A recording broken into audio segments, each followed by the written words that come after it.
So I want to come back to the red helicopter. You ended up not going into law. You end up going into private equity, something that you and I both share in common. Mhm. But after a successful run in private equity, you faced a challenging situation with your firm. Can you talk about how the red helicopter came back to you in this moment?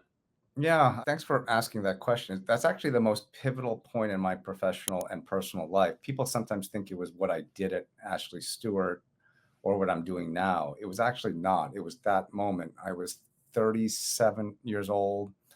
I had like the resume, right? My parents, who didn't know what private equity was, but they were like clapping because I was making a lot of money and tallest buildings, private jets, and owning companies and like controlling board meetings. It was like the pinnacle of quote power, which we can get back to later about me and my views on power.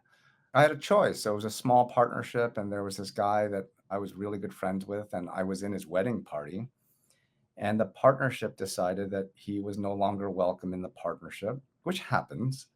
But the twist is that they asked me to stay, offered me a chunk of money, like more money than my dad made in his single shingle pediatrics practice in decades. And they didn't tell my friend. It was almost like I was getting hazed. Like here's all this money and we don't want that guy. And because you want me to tell him that he's not welcome? Is this like, it's like hazing? And it's, you want the ring, then this is what you have to do. And my third child was about to be delivered within a week, and I quit. So I resigned from this very prestigious firm. It was one of the most prestigious firms at the time in the world, and I was unemployed. And so when my third child was born, her father was a 37-year-old unemployed private equity guy.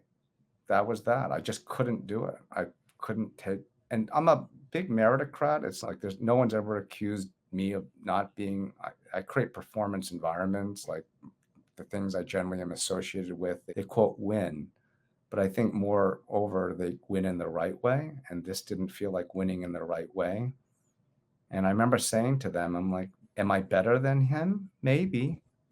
Do I like him as a partner? Yeah.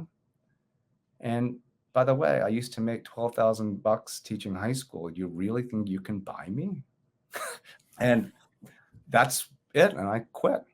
And so I was unemployed. And before any of your listeners say, oh, what a hero, and you must have, it wasn't that feeling. Most of the book, I talk about how tough decisions, like the Tolstoy quote, making those decisions, it doesn't give you a fuzzy feeling in your chest. Sometimes it sucks. And I had a lot of regrets. I was like, and I remember looking at my kids, and it's like, your daddy's stupid. Like, I should have stayed. And so it's like, there's no hero moment. But that moment was the most important moment for me because I felt like it was like Lord of the Rings. I mean, I felt when someone they said, I don't want the ring. I'm like, I don't want that ring. I don't want it. And I felt like I passed some sort of odd test. That's how it felt after a few months of licking my wounds a bit.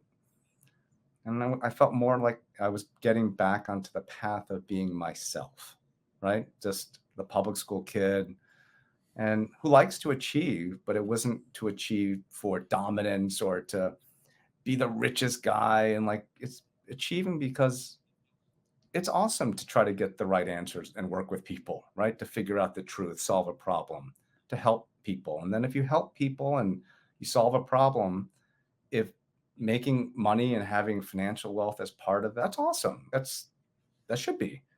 But to just do something monomaniacally, just to have power, to have the ring, to have a cajillion dollars in your bank account because you can just flex for this. I'm like, that's not who I am. I never want to be that guy.